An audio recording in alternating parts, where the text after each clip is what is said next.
learning is a two-way process, and to become a governor,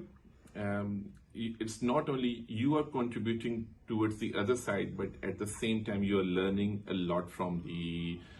present systems. For example, when I became a governor, I developed my skills, how to take care of the younger children, the well-being,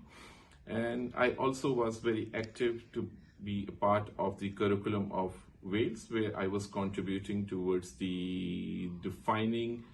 the curriculum which can define the future of this nation. And at the same time, I was actively involved into the activities which have been conducted within the school and the governing body. So it's you yourself is contributing towards the betterment of the system, as well as you are learning a lot from the other side, which can contribute to your own learning and development, and you can enhance your skills.